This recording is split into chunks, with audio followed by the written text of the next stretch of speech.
तो यार ये मेरे साल का आखिरी वीडियो और मैं इसे शॉर्ट बना के बर्बाद नहीं करना चाहता था, क्योंकि मुझे इस वीडियो में आपको बहुत बड़ा वाला थैंक्स बोलना था। क्योंकि 2023 शुरू होने से पहले मैंने आप लोगों को कहा था कि भाई कुछ भी करके इस साल मेरे 1K करवा देना, और आप लोगों ने अपने दिल के दरिया में मुझे डुबो दिया। क्योंकि 1K की जगह आप लोगों ने सीधे 2K करवा दी। आप लोगों को बहुत बहुत धन्यवाद। अब चलो वीडियो में आगे बढ़ते हैं। कहानी की शुरुआत होती है वहीं से जहाँ पिछली बार खत्म हुई थी, यानी कि बैटमैन की बात से आयरन मैन इतना ज्यादा नाराज हो जाता है कि वो पूरी एवेंजर टीम को बैटमैन के ऊपर अटैक करने का ऑर्डर दे देता है। और बैटमैन का सबसे पहले सामना होता है ब्लैक पैंथर से, जो बैटमैन के ऊपर सीधे अटैक कर देता है, लेकिन बैटमैन उसके वार से बच जाता है। और उसके बाद बैटमैन ब्लैक पैंथर को बोलता है वकांडा फॉरएवर। यह सुनकर ब्लैक पैंथर भावनाओं में बह जाता है और बैटमैन को कह देता है वकांडा फॉरएवर। और ब्लैक पैंथर की ये बोलता है बैटमैन ब्लैक पैंथर के गोटे तोड़ देता है। ब्लैक पैंथर को डिफीट करने के बाद बैटमैन आगे बढ़ता है, जहाँ उसका सामना होता है होकाई से। और होकाई को देख के बैटमैन बोलता है Aquaman, green lantern, flash. Batman के मुंह से इन तीनों का नाम सुनने के बाद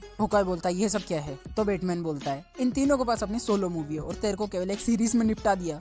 ये सुनने के बाद होकाई इतना ज्यादा डिप्रेशन में चला जाता है कि इंस्टेंटली वहीं उल्टी करके बेहोश हो जाता है। होकाई को हराने के बाद बैटमैन एक के बाद एक सभी एवेंजर्स को हरा देता है, जैसे ब्लैक विडो, थोर और हल्क को भी। और इन सब के बाद बैटमैन का सामना होता है कैप्टन अमेरिका से। कैप्टन अमेरिका बैटमैन को देख के बोलता है कि तुम्हारे ये सब हथकंडे मुझ पे नहीं चलने वाले। इसके बाद बैटमैन बोलता है कैप्टन अमेरिका चुपचाप मेरे सामने हार मान लो, वरना मैं सबको बता दूंगा कि स्टार लॉर्ड की माँ तुम्हारी बेटी है। और ये सुनने के बाद कैप्टन अमेरिका इतना ज्यादा चौंक जाता है कि वो बैटमैन के सामने हार मान लेता है। कैप्टन अमेरिका को हराने के बाद बैटमैन आयरन मैन की तरफ आगे बढ़ता है, लेकिन बैटमैन का रास्ता रोक लेते हैं रोडी, सैम और बकी।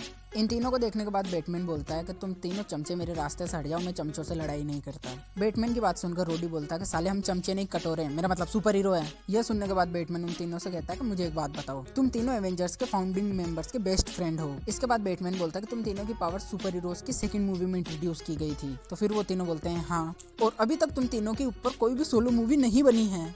इसके बाद वो तीनों बोलते हैं हाँ। तो उन तीनों की बात सुनकर बैटमैन बोलता तो चूतियो तुम्हें पता नहीं है लेकिन तुम चमचे हो। और बैटमैन की बात सुनने के बाद वो तीनों बेचारे वहाँ से रोते हुए भाग जाते हैं। और अब बैटमैन आयरन मैन की तरफ आगे बढ़ता है, लेकिन आयरन मैन बैटमैन को शॉक देकर जमीन पे गिरा देता है।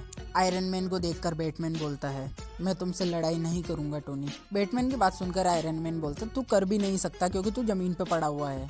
आयरन मैन की बात सुनने के बाद बैटमैन बोलता है नहीं, मैं तुमसे इसीलिए लड़ाई नहीं करूंगा क्योंकि हम दोनों एक जैसे हैं। आयरन मैन बोलता है कैसे? आयरन मैन की बात का जवाब देते हुए बैटमैन बोलता है क्योंकि हम दोनों जीनियस है, बिलीनियर है और प्ले बॉय भी है। और सबसे बड़ी बात, हम दोनों ने अपने पेरेंट्स को बचपन में ही खो दिया था। हम दोनों क्राइम फाइट के लिए टेक्नोलॉजी पर निर्भर रहते हैं। और सबसे बड़ी बात, हम दोनों ने अपनी टीम के सुपर हीरोज के लोड़े लगाए हैं। ये सुनने के बाद आयरन मैन पिघल जाता है और वो बैटमैन को छोड़ देता है। इसके बाद बैटमैन आयरन मैन से कहता है कि देखो मैं तुम्हारे लिए क्या लाया हूँ। इसके बाद बैटमैन आयरन मैन को इसकी बेटी का एक वीडियो दिखाता है जिसमें वो बैटमैन को आई लव यू 3001 बोलती है। उसके बाद आयरन मैन भी नॉकआउट हो जाता है। और इसी के साथ इस फाइट का क्लियर विनर हुआ बैटमैन।